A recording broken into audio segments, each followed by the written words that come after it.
Let us begin the lectures on machine design part 1. This is lecture number 26 and the topic is design of joints with variable loading. In the last few lectures we have learned how to design the joint for strength for various static loadings. Now in the last class we have learned how to design the joint for eccentric loading, and in this class we are going to study for the variable loading. Now variable loading is very important for any machine components.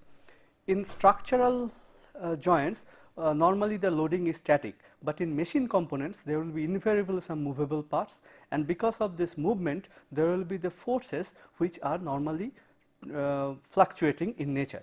So these are to be taken care of while designing a joint typically for a machines. Think the example of a machine which contains a rotating member or reciprocating member.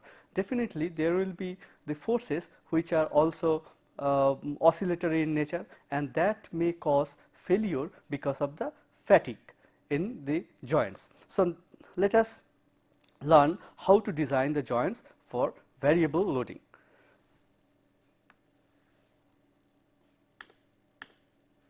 Now first we study how to design the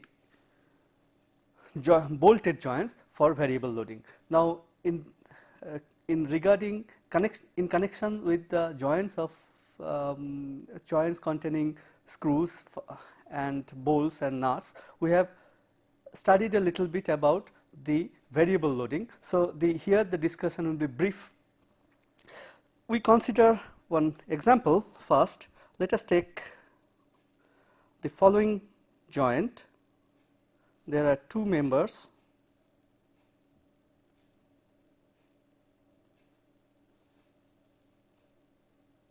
which are connected this way. Now let us say this is one part and this is another component, and we have a bolted connection over here. So here is this bolt.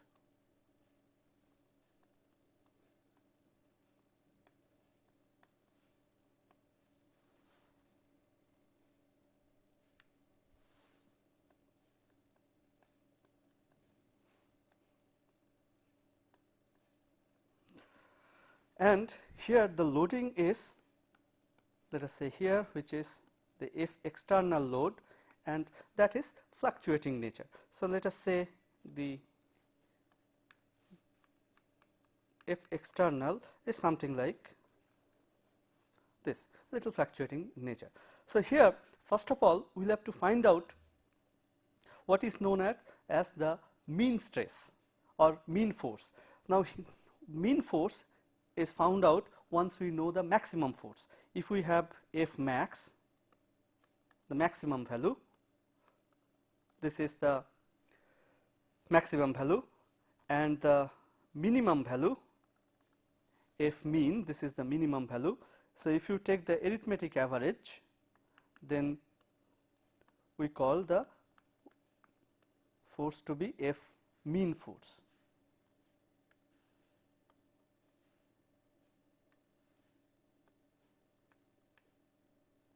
Similarly, we can define what is the force amplitude, and that is equal to F max minus F mean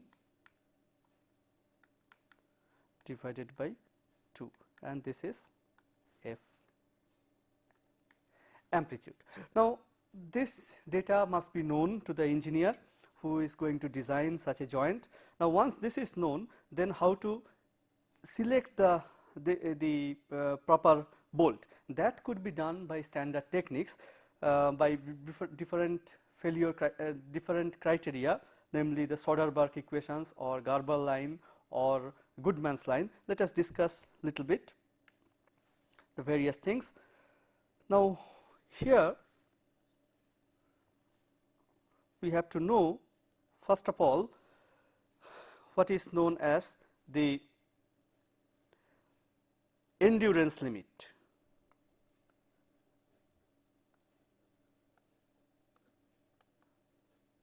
Endurance limit, normally SE. Now the corrected endurance limits depends on various factors. For example, it may be the nature of loading which is important. So, there is a factor for the type of loading. Normally the endurance limit is calculated or is experimentally obtained by making some experiments with the bending. Now, if the loading is something different, then we will have to make some provisions, that is make some corrections for the changed loading, and that is taken care of by introducing a load factor. Then there may be a factor which is due to the surface finish of this component. So, the surface factor is there, temperature factor is there. So, all these things must be taken into account, and this endurance limit must be corrected. So, what we need is a corrected endurance limit. For the bowls, there are various specific corrected endurance limit for different kinds of bowls of different sizes. They are standard. So, we know this endurance limit. Of course, we know the stress concentration factor. Now, this is again fatigue stress concentration factor.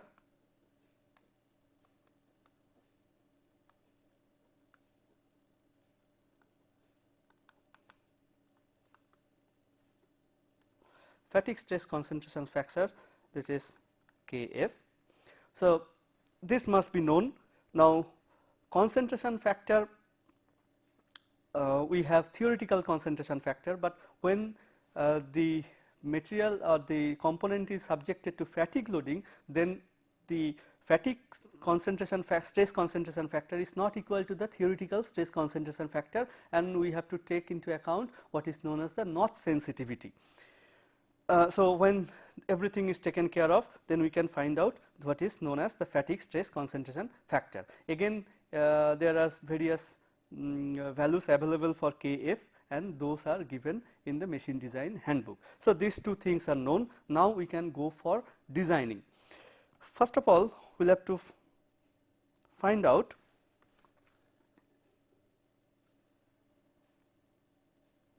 we will have to see which criteria we should use. Here we plot in this axis sigma m, which is the mean stress, and this is sigma amplitude, this is the stress amplitude. Now, sometimes sigma, for this case, if the external load is given, then we know that the load acting on this bolt will be equal to the external load fully if there is no pre-tensioning, but if there is initial tension, then it will be initial tension plus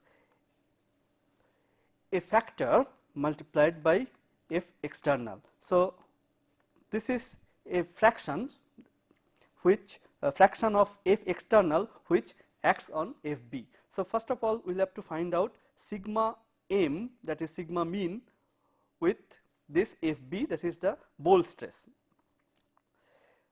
Now, F external is variable, F initial is normally constant. So, it is not varying, pre-stress is of course a constant value. So, sigma mean will have to be calculated from here. Now, that will be equal to Fdb divided by A of bolt, but in the normal design procedure we do not know what is AB. So, we calculate sigma mean in this form Fb, Fb is known, AB is not known, that is our aim is to find out this AB. Similarly, we can write down sigma amplitude as Fb. So, this will be the mean of that, and this is Fb amplitude and divided by AB. So, we will have to find out the Fb mean and Fb amplitude and then write down in this form. Then we will have to select the criteria. Now, there are several criteria.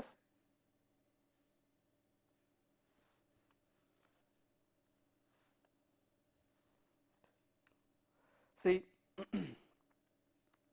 there is one thing which is called the Soderberg line, which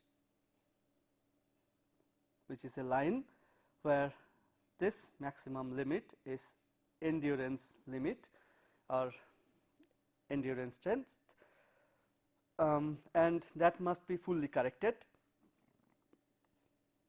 Here this goes to the yield point SY, and then this is the yield stress. Depending upon the stress, depending on the type of loading, the yield stress may be different. If this axial loading and that is pure tensions and pure shear, the yield stress will be totally different. So here the criteria is that, so this is known as Soderberg line.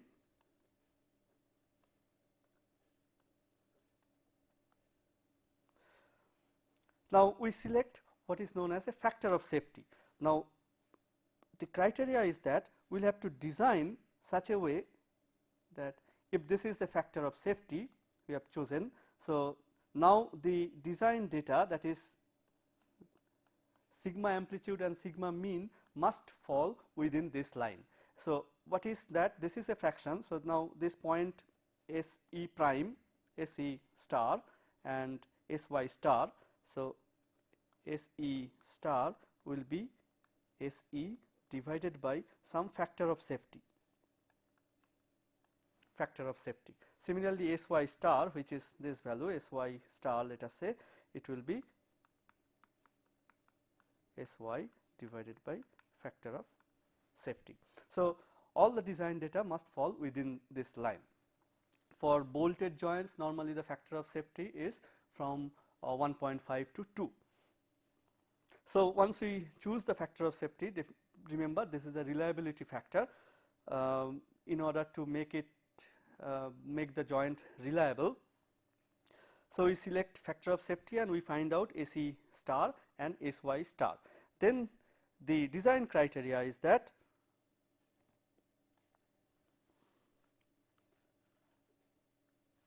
this must, that is the sigma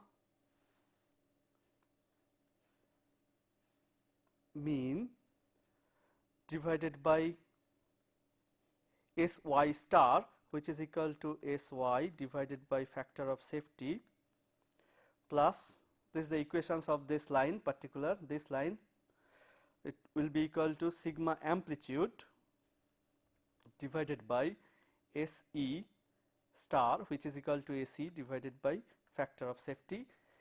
Here we have to multiply by this fatigue stress concentration factor Kf, and that will be equal to 1. So now F sigma m is again written in terms of F external, Fb and AB. So from this equation we can find out AB. So this is how we design according to the Soderberg line. Sometimes we use what is known as Goodman's line, and here the Goodman's line is, so this is one way. Now the next approach is to use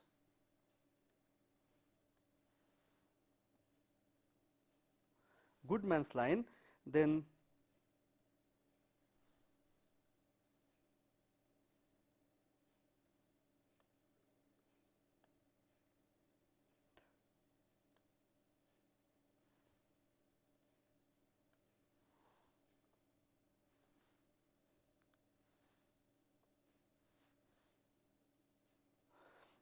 this is joined from SE to S ultimate.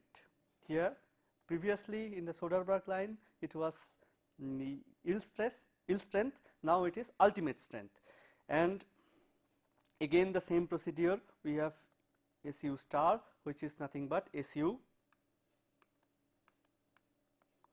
divided by factor of safety, and this line is the Goodman's line. So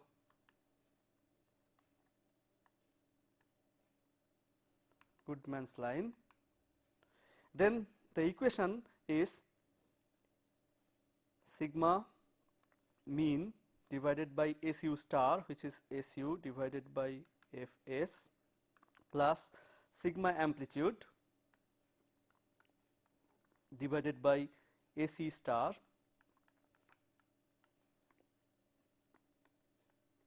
and here again just like before we will have to multiply the stress concentration factor for this fatigue stress. So, again from this design we can find out what is AB. So, that comes from this equations. So, this is the Goodman's line. Again we have another criteria which is known as Gerber line, and let us discuss that.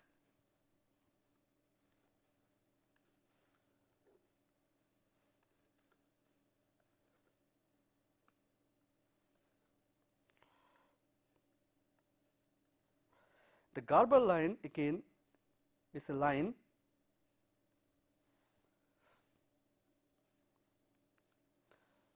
it is a parabola. So, this is the Gerber line,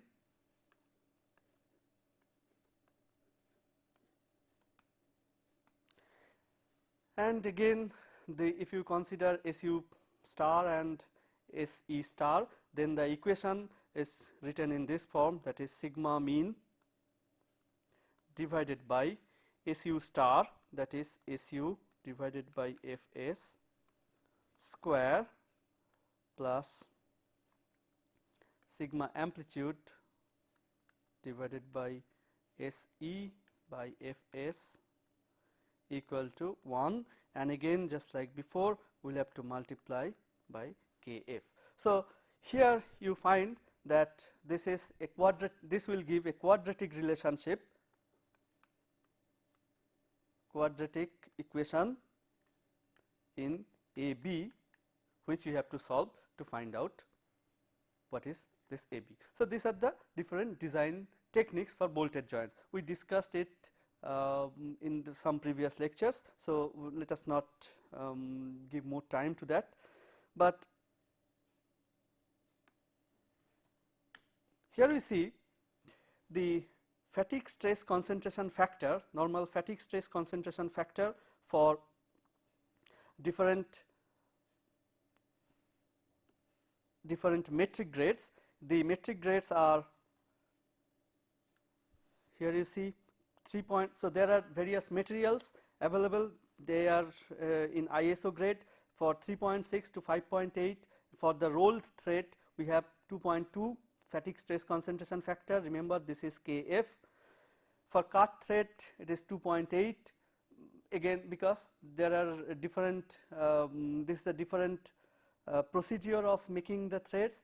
So, they will introduce different stress. So, therefore, the fatigue stress concentration factor, these two are different. If we have fillet, then we have 2.1, little less. For metric grade of higher grade, higher values, then the stress concentration factor is again higher. You see for the cut thread it is much higher, for fillet it is little lower side. So, these are roughly the fatigue stress concentration factor for the bolted design.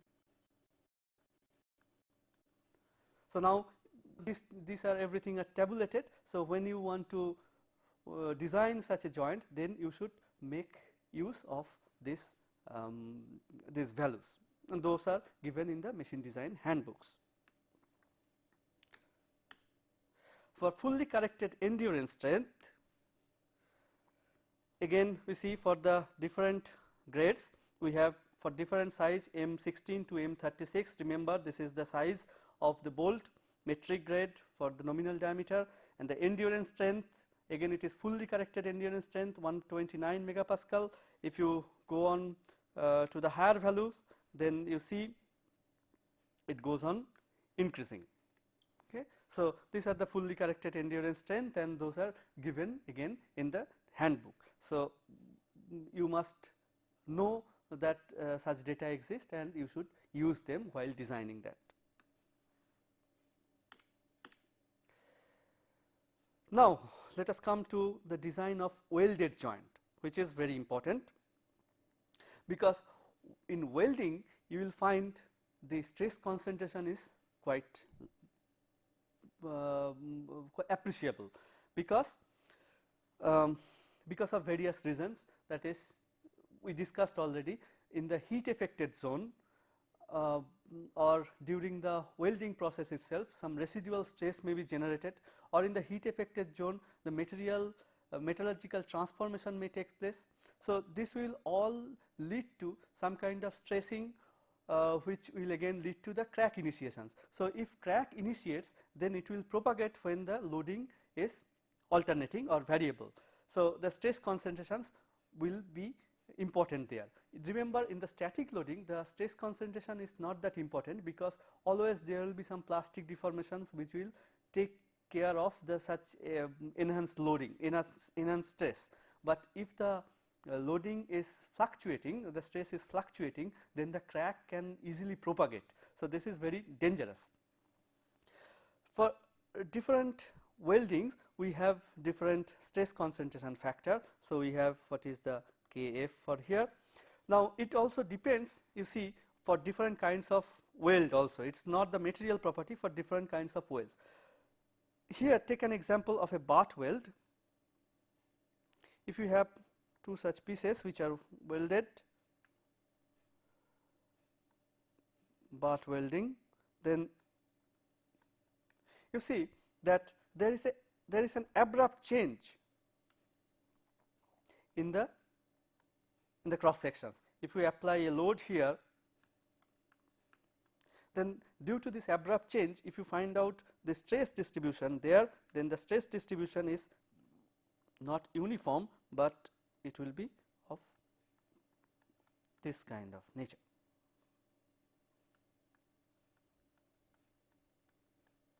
So, this is the stress distribution. Now, how to avoid that? We do sometimes we cut it off, that is here, and we remove this part. Similarly, we remove this part.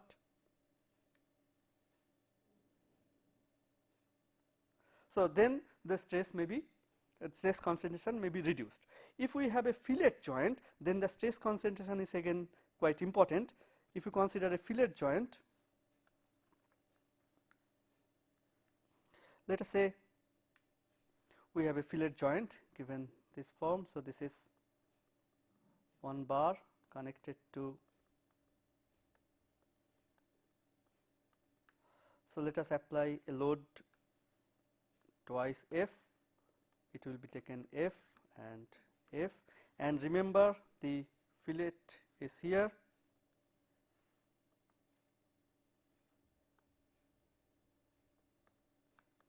Now, after careful experiments, it was found out that if you consider this fillet, then the normal stress distribution is something of this form. So, that is a positive normal stress and negative normal stress. You see the stress concentration appearing here. Similarly, on this side, the stress distribution is something like this. Again, this is positive. So, this is sigma. So, therefore, in this region, and this region, the stress concentration exists. And there are various ways to decrease the stress concentrations. One is by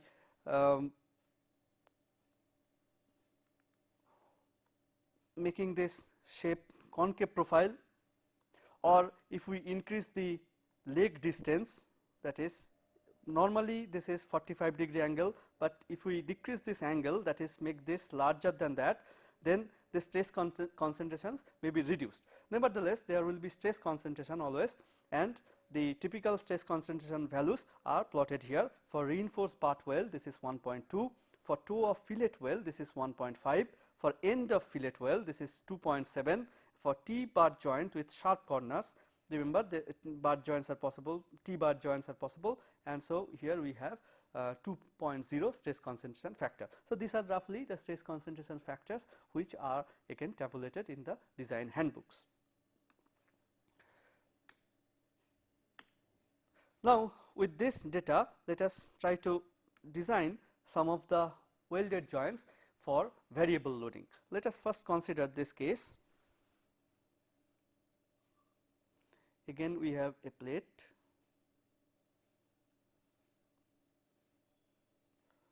which is connected to another plate.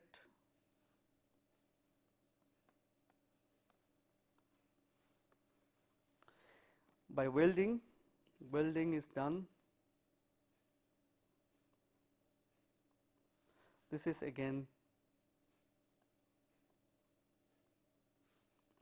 this is the fillet welding, but now this is parallel fillet or longitudinal fillet, the force is applied over here. Now let us see, let us take that this distribution of this force with time, let us say it is totally sinusoidal. In this case, you can find out this F mean equal to 0 and F amplitude is nothing but this amplitude. So, this is F A. Now, in this case, Soderberg line or Gerber line or what is called a Goodman's line will be of no use, because right now we are having purely fluctuating stress, purely oscillatory stress. So, therefore, we will have to consider the design. First we find out the stress. What will be the stress? Now, definitely here the stress is shear in nature, and if you consider this fillet,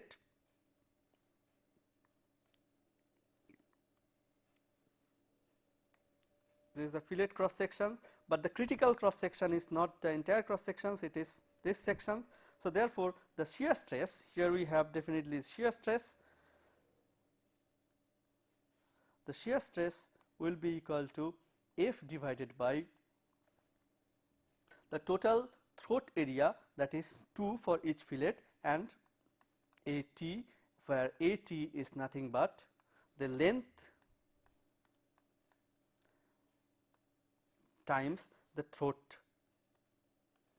length, which is T, L times T, and this is nothing but 1 upon root 2 times H times L, where H is this height, the size of the weld. So, we find out this tau, then definitely this tau, this maximum value of the tau will fall below certain limit. Now, what is that? Let us see, for the successful design we must have tau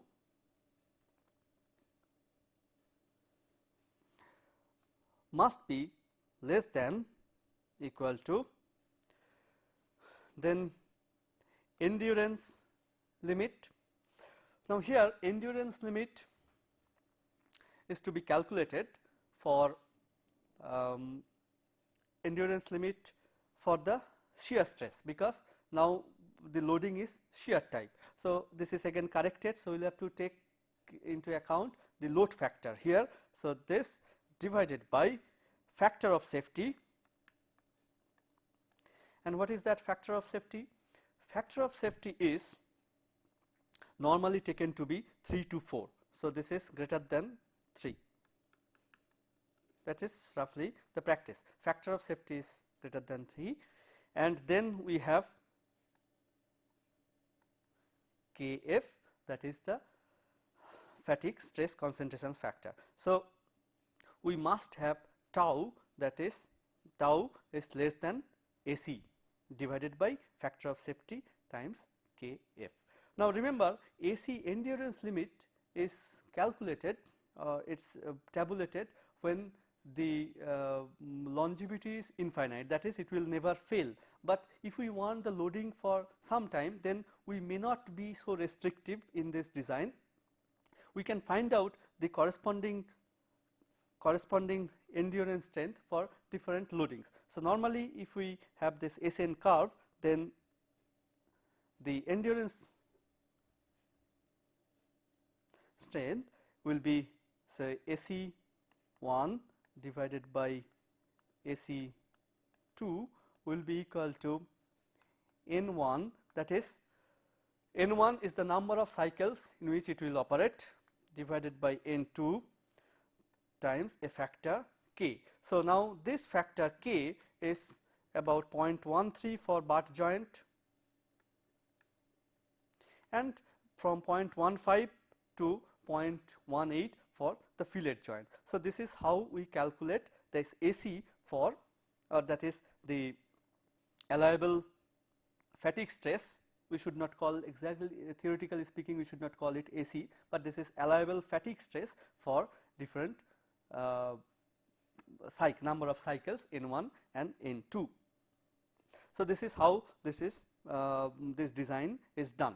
Now, when we use this, then we can find out what is this AT, what will be the maximum value of this minimum value of this AT, I am sorry, and with this minimum value we can design what will be the minimum length H, or this minimum length of the weld H, or minimum length of this fillet, minimum length of this fillet H and minimum length of the weld L, to be precise.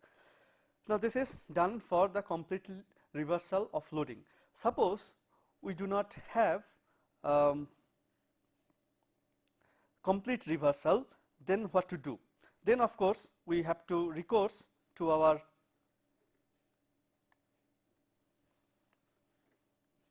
original formulation,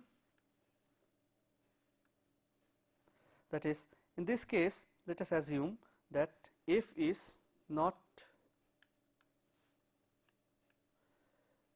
totally fluctuating, but something like this. So, then we can find out what is F mean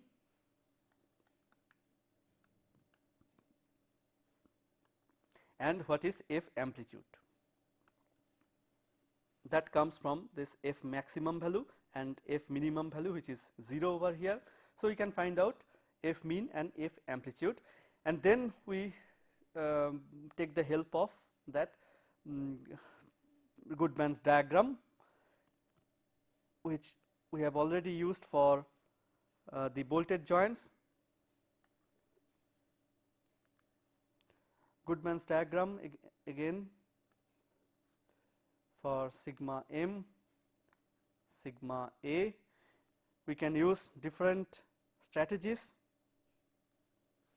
We may use Soderberg line, where this is from sigma e SE to SY. Then this is Soderberg line.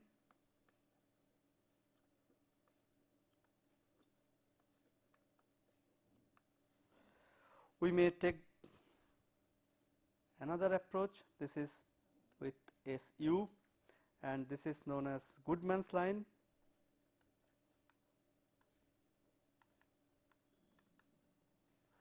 Or sometimes with Garber line, which is this one. This is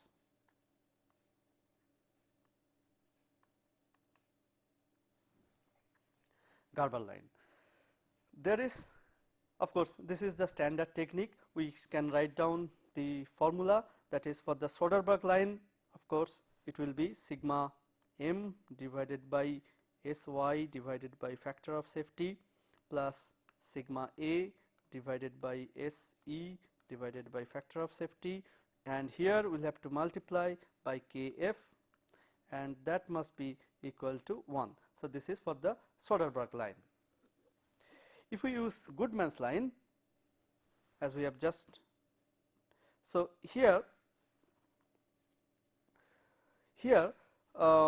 what is not known is this AT. So, that comes from directly from this expressions. Remember, sigma m is Fm is known, and that is divided by the total throat cross sectional area. So, we do not know what is AT, we want to calculate AT. So, here we replace sigma m to be Fm divided by AT.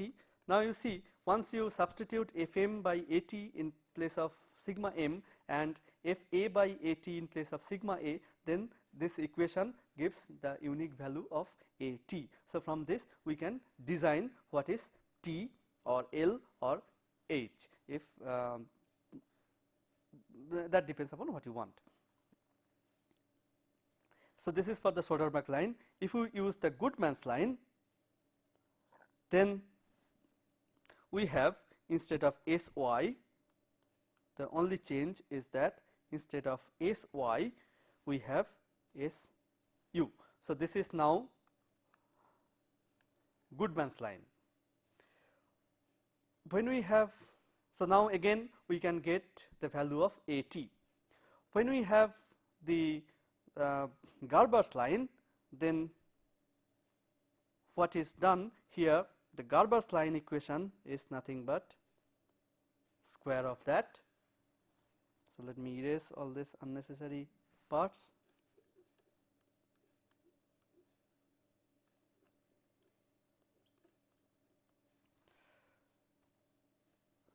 So this gives not the Goodman's line, but the Gerber line. So from this, here if you substitute again sigma m and fm, what you get, the quadratic relationship in AT, which is to be solved. You take the maximum value of AT, and with this you calculate either L or H or T. H and T are related by this formula, that T will be equal to H divided by under root 2. So this is how the design is done in the normal way. There is another alternating way which I would like to discuss here.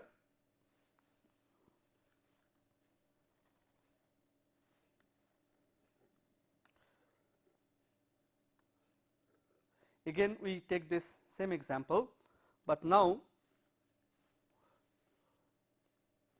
we want to discuss another way. This is what is known as using what is called this maximum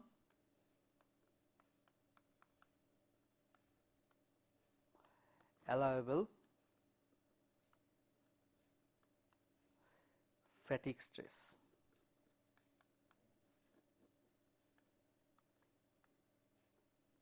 For the weld. Here the approach is that we find out what is the maximum stress.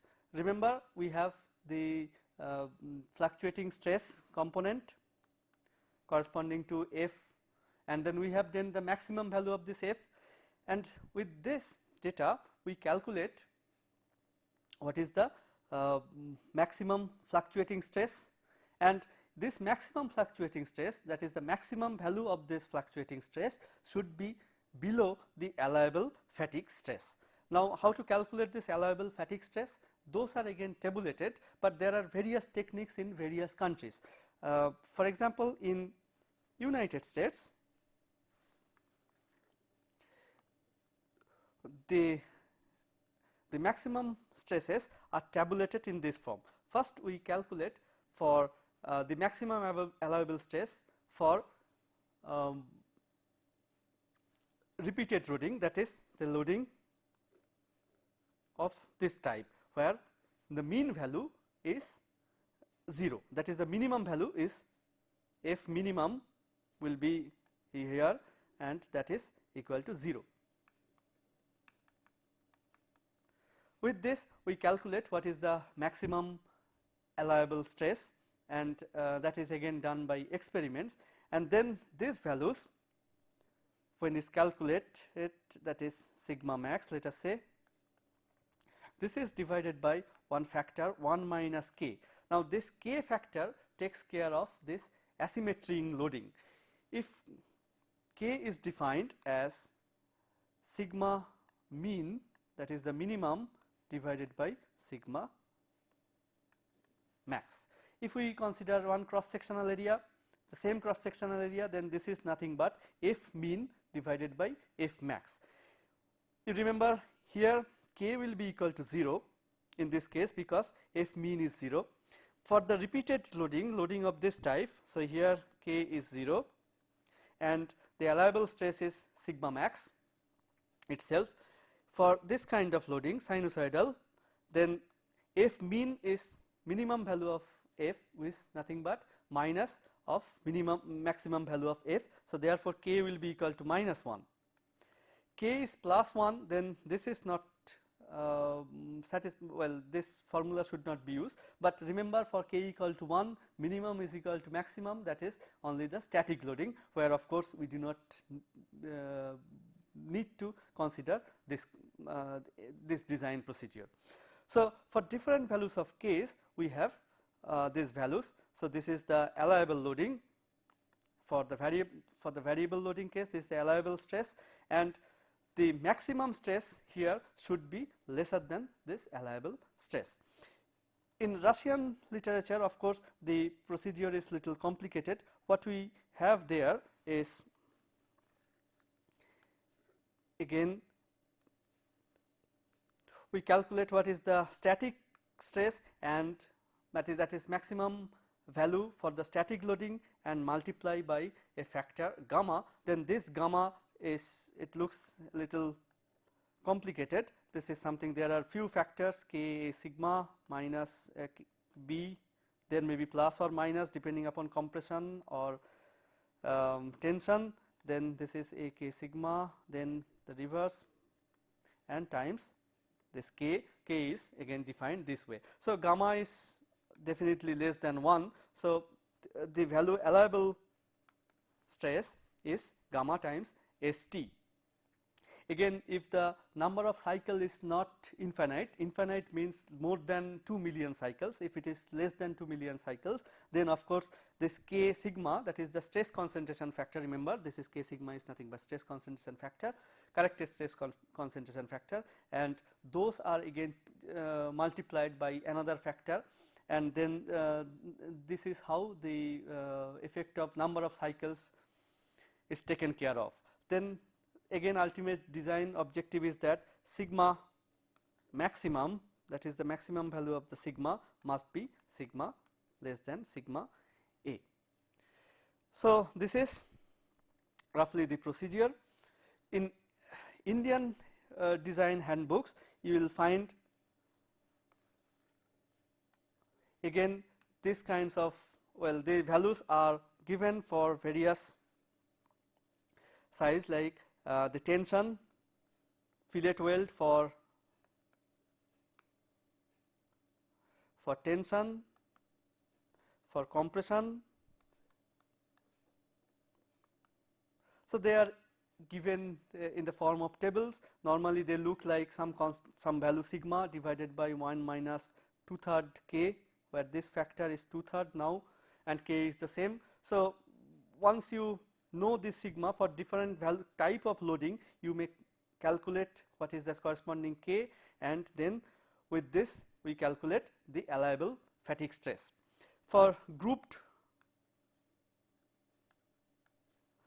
bar joints, for tension again we have some thing, normally this is 1 minus k by 2 something, where these values are again tabulated. Everything is tabulated, so we look for that particular data to calculate what is the maximum or allowable fatigue stress. So remember, the maximum design stress must be less than maximum fatigue stress, allowable fatigue stress. So this is the design criteria. Now for this type of joint, it was relatively simple. If you consider another little complicated joint,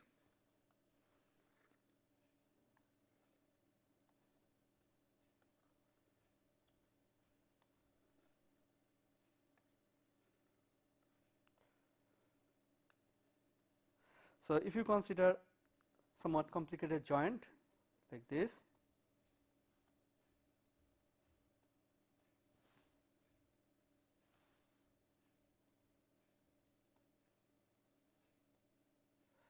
fillets are all around, and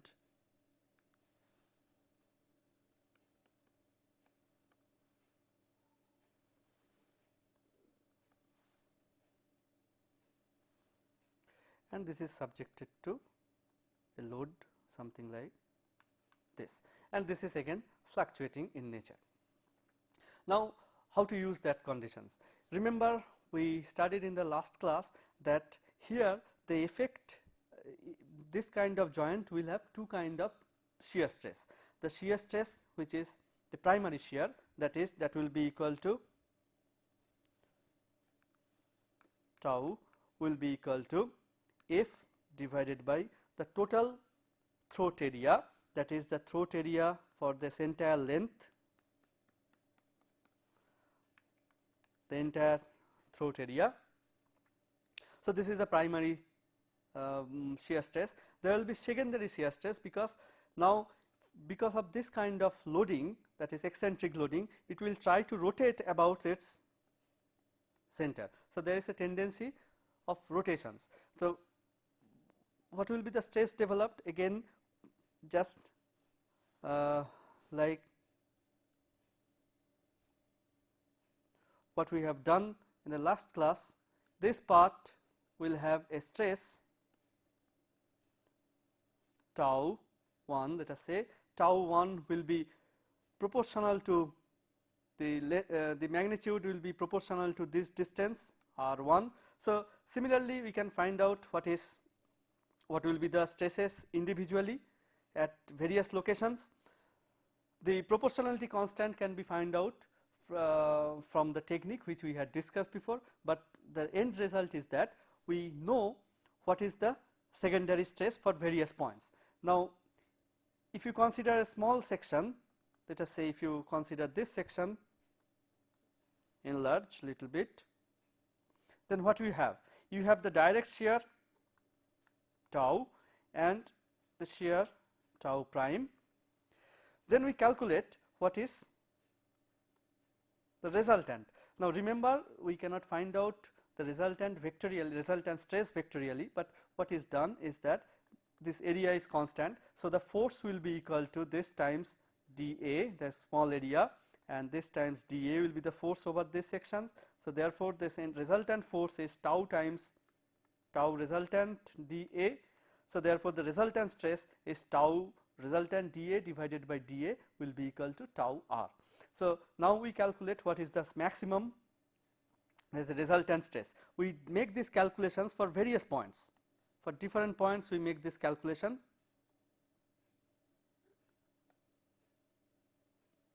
So, we know the secondary shear force and the primary is always there. So, therefore, we calculate the resultant shear force for all the points and we calculate the maximum shear stress acting over this section, and then this maximum value will be less than equal to this allowable stress. That is, what we now have is tau r, the maximum value must be less than this tau allowable. Again, this is for shear only, for shear only. So, this is how this kind of joint this kind of joint is to be designed.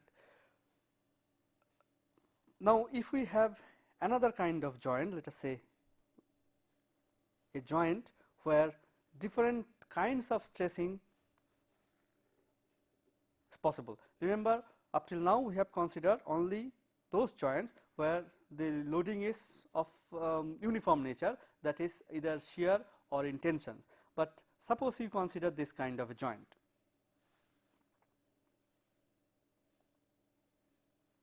This is another plate.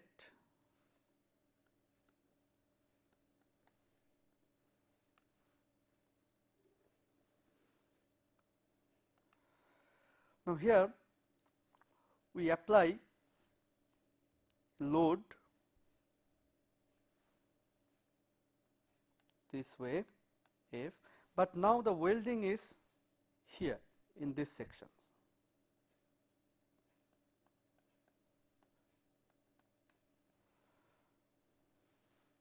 Or in order to make it much more precise, we may take little variation of this example.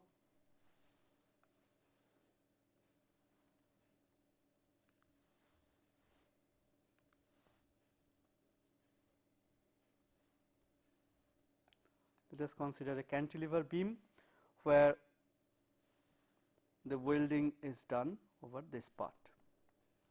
Now, what will happen here? Here you will have the direct shear stress first. So, this tau will be equal to F divided by AT. So, remember, if we look from this side, then we have here, and this weld melts are on these two sides. Remember, the entire load will be carried by this weld melt, this part. So, we have the shear stress here acting, direct shear, and there may be bending stress. So, because of bending, there will be the tensile stress. Now, because of bending, then sigma will be m. The maximum bending stress will be here. If we consider this to be length b, then m b by 2 divided by I. What will be the I? I will be the I of this welded region only the weld. And remember, here we must take the critical cross sections, that is, instead of taking the true size, we must take this size to be T, that is the throat length, which is equal to h divided by root 2. Then with this configurations, geometry of this cross sections, we calculate what is I, and this will give the value of sigma. Now, in the endurance limit, there is load factor. So, load factor will depend on whether this is tensile load or shear stress, but here we have both kinds. So, how to do that? This procedure is simple. We calculate the equivalent normal stress using von Mises criteria again, sigma square plus thrice tau square, and then we calculate the entire thing again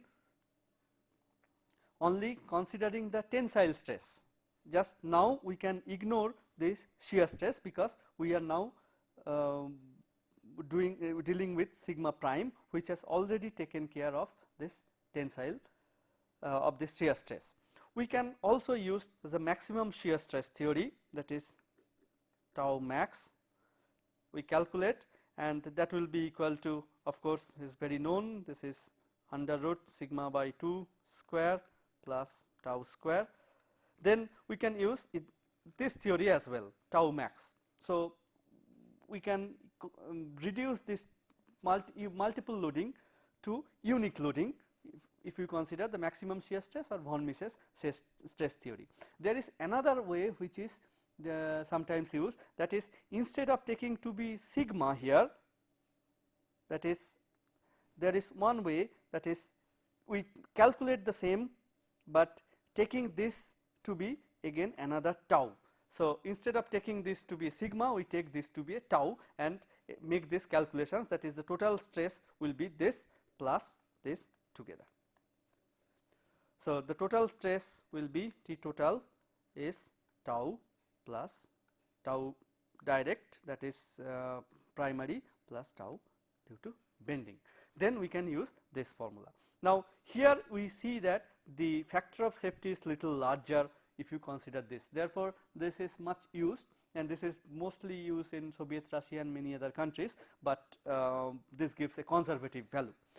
So, now we have learned various ways of calculating designing the joints for the variable loading. So, there are few techniques, two techniques at least for the welded joint, namely the usual Soderberg, Goodman or Garber line criteria, Garber lines, but there is another technique using the allowable fatigue stress. So, the maximum design stress will be less than this allowable fatigue stress. So, this is how normally these welded joints are designed. So, now in this class we have learned how to design bolted joints and welded joints when the loading is variable, and that is very important. You should read many books on the same topic and try to solve some problems. So, that is all for me today. Thank you very much.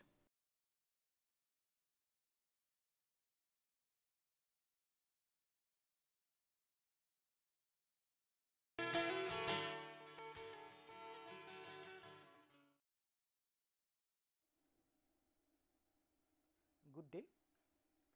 Today we start our lecture, which is lecture number 27, and this is did the design of springs. Now, for the design of springs, we start with the how we define basically a spring. All of us know what is spring, we have used springs in everyday life. So, basically we can say that springs are used as a flexible joint between two parts or bodies. Now, here you are having some sort of objectives for the spring. What is that one? First of all, to cushion, absorb or control energy due to shock. This is a very common thing what we find out, the application of the springs in car springs or railway buffers, and to control energy due to shock is a well known situations for the springs, supports and vibration dampers. Next, to control motion. What is this idea to control motion? Means maintaining contact between two elements as cam and its followers. You understand that when if you just think of the cam and follower arrangements widely used in so many applications, then you will be finding out a spring is there which always keeps the contacts between the cam and the followers, thus it controls the motion. Now, whenever you see someone driving a car, he uses a brake or a clutch for the car control of the car control as far as the motion is concerned, and there what you do, you apply a brake which again eventually is having a spring system, and the clutch is also having a spring system which engages and disengages aided with the mechanism of a system of springs or a single spring like that. And another one is the restoration of a machine part to its normal position when the applied force is withdrawn. A typical example, you know, that in turbines, in the turbines, suppose if we take an example, then what we see that whenever you are having to control the speed, okay, which is going on increasing or decreasing, a governor system is used which controls the motion or the rotation of the turbine wheels, and thus say the flow through the turbine vanes by the governor mechanism which controls a series of say vanes for inlet water impingement like that, and that is also controlled by springs. And here we use again as some sort of a control motion, and that is also using a spring governor. And another example, that some valves, actuator valves are also having the spring which can have some arrangements for the control motion.